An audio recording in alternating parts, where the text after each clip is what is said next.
bien bonjour et bienvenue à ceux qui se sont aventurés dans cette vidéo. C'est la première d'une petite série que je vais faire sur un projet que je suis en train de mener. J'espère que ça vous plaira, que vous aurez appris 2-3 choses et que ça vous plaira. Donc je suis en train de mener un projet de fabriquer les solides de Platon et d'Archimède en paille, comme celui-là par exemple. Voilà. Alors, pour les solides de Platon, c'est terminé. Je vous présenterai dans une deuxième vidéo comment je l'ai fabriqué. Solide de Platon, qu'est-ce que c'est? Alors Platon, c'est un philosophe de l'Antiquité qui, dans le Timée, un de ses livres, a démontré qu'il n'y avait que 5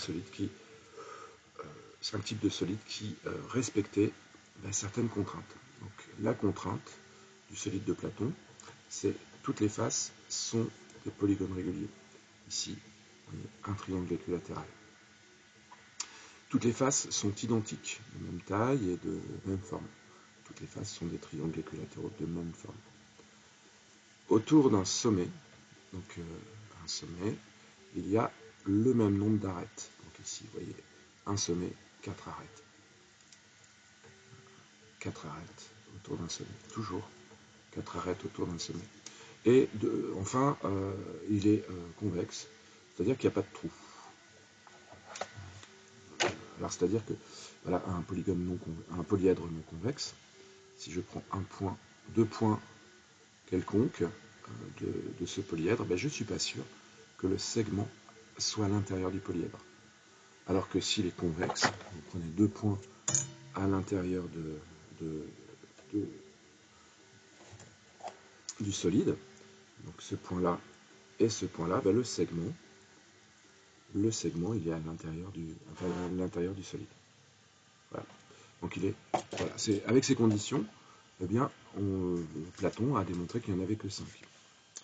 Alors là, mon impression 3D est terminée, et en fait, je fais cette vidéo en attendant que ça se termine. Donc voilà, je vais changer. Excusez-moi de l'interruption. On est pour une seconde. Donc voilà, je l'ai fait 6 par 6. 6 par 6. Voilà. Et je relance 48 minutes.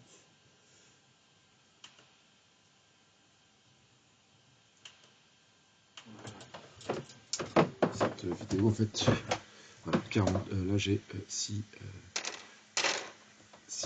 sommets pour un grand projet. J'en suis à combien là? Bon, on va aller. Et donc Platon démontre de façon magistrale qu'en fait il n'y a que 5 solides qui respectent les conditions. Les faces sont des polygones réguliers identiques. Autour d'un sommet, il y a le même nombre d'arêtes, ou le même nombre de faces, ce qui revient au même. Le même nombre de là je vais faire avec le même nombre de faces. Alors la démonstration est magnifique. J'ai pleuré 2 fois. La première fois parce que je ne l'ai pas comprise, il manquait des choses. Et puis la deuxième fois parce que je l'ai comprise. C'est l'une des beautés des mathématiques, quoi. Donc on est content de comprendre les choses. Après avoir souffert peut-être, mais c'est une autre histoire. Donc je vais vous la faire d'une manière un peu imagée, un peu tactile. Alors, on a dit des polygones réguliers. Vous connaissez les polygones réguliers. Le plus petit, c'est le triangle équilatéral. Ensuite, on a le carré. Après, on a le 5 faces, le pentagone régulier et l'hexagone régulier. Après, on a un polygone à 7 côtés, 8 côtés, etc. Alors, j'ai pas besoin d'aller plus loin. Alors, je vais essayer de construire à partir de ces polygones réguliers des solides qui vont satisfaire les conditions. Toutes les faces sont des triangles équilatéraux. Et autour d'un sommet, je peux mettre combien de faces? Alors, si j'en mets 2, vous voyez que là, il y a un trou, ça ne marche pas. Il en faut au moins 3, quoi. Au moins 3, sinon c'est pas solide. Donc si on a 3, ben voilà, on a, oh, ben ça ferme, c'est pas mal. Et donc, ben on a un sommet de solide. Et ce sommet, eh ben en fait, il correspond tout à fait au sommet d'un tétraèdre. Donc avec ce sommet, il y en a, on peut en construire au moins un, puis on arrive à le faire. Donc le tétraèdre, avec, on peut en mettre 4 autour d'un même sommet. Si on en met 4, ah bah ça ferme aussi, ça fait une petite pointe. Et là, ben, qu'est-ce que cette petite pointe? Ben, en fait, avec cette construction, ben, je pourrais construire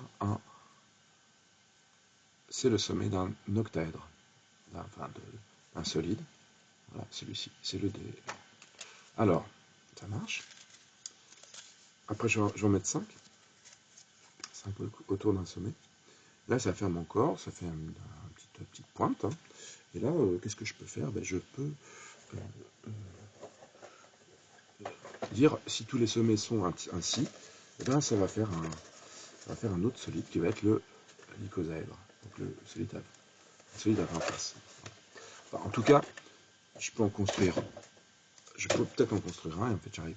Et si j'en fais 6, alors là il y a un problème, c'est que eh ben, ça fait un plat. Alors pourquoi? Parce que vous savez qu'un triangle équilatéral, un angle dans un triangle équilatéral, c'est 60 degrés. Et si j'en mets 6 autour d'un sommet, ben, ça fait 360 degrés. 360 degrés, c'est un tour complet. Ça fait un angle. Un tour complet. On va pas, voilà, et ça nous fait voilà, quelque chose de plat. On va pas en faire un plat, mais on va arrêter là. Donc avec le triangle équilatéral, on va mettre 3, 4 ou 5 autour d'un sommet. 3 solides avec le triangle équilatéral. On va faire avec le carré. Le carré, voilà, on a autour d'un sommet, je peux mettre 2. Non, ça marche pas du tout. 2 carrés, ça marche pas du tout. Je peux en mettre 3. Et là, ça fait, oh, mais ça fait le sommet, une petite pointe. C'est le sommet d'un cube. Donc je peux construire un cube. Et si j'en mets 4, ah, bah ouais, là ça fait plus un sommet, ça fait plat. Pourquoi? Parce que un angle carré c'est 90 fois 4, 360. Et donc ça ne marche plus, ça nous fait quelque chose de plat. Donc ça peut plus être un sommet. Alors après on a le pentagone régulier. Donc le pentagone régulier, on peut assez facilement démontrer que cet angle il fait 108 degrés, mais bon, si j'en mets 2 autour d'un sommet, ça marche pas. Et si j'en mets 3, ah ben ça fait une petite bosse et ça nous fait donc peut-être un solide. Et si on continue avec cette logique, eh bien on obtient ce solide-ci qui s'appelle un dodécaèdre. Voilà. Et alors si j'en mets un, est-ce que je peux en mettre un quatrième de pentagone? Ben non. Avec là, il n'y a pas la place. J'en mets un quatrième, ça va faire quelque chose de complètement non convexe. Ça marche pas du tout. Avec l'hexagone régulier, est-ce que je peux en mettre 2? Non, je peux pas en mettre 2. Est-ce que je peux en mettre 3? Ah ben si j'en mets 3, vous voyez, ça fait un plat. Ça fait pas un sommet. Pourquoi? Parce que, alors, vous voyez qu'un hexagone régulier, eh ben c'est 6 triangles équilatéraux. Donc 6 fois 60, 360. Et là, on a 2 triangles équilatéraux sur ce sommet. 60 plus 60, ça fait 120. Si j'en mets 3 autour du même, eh ben là, ça fait 360. Ça marche pas. Et puis, quand les polygones ont plus de côtés, ben, les angles ils sont encore plus grands. Et là, je ne pourrais pas en placer 3. Comme il en faut au moins 3, ben, ça ne marche plus. Donc là, il n'y a que 5 solides de Platon. Voilà. Alors, je vais fabriquer... je vous apprends à fabriquer tous les solides. Alors, au départ, voilà, j'aime bien... Voilà, je vais présenter la fin de la vidéo avec un dodécaèdre comme casque. Et donc... voilà, donc les solides que je vais fabriquer sont fabriqués à partir des sommets de paille qu'on peut trouver très à très bon marché, des élastiques. C'est pas très cher non plus. Et donc ça, ma collection de solides de Platon revient à peu près avec l'impression à même pas 10 euros. Hein. Facile, vous pouvez le faire vous-même. Bon, je vais vous présenter dans une prochaine vidéo comment on les fabrique. Et puis, à bientôt.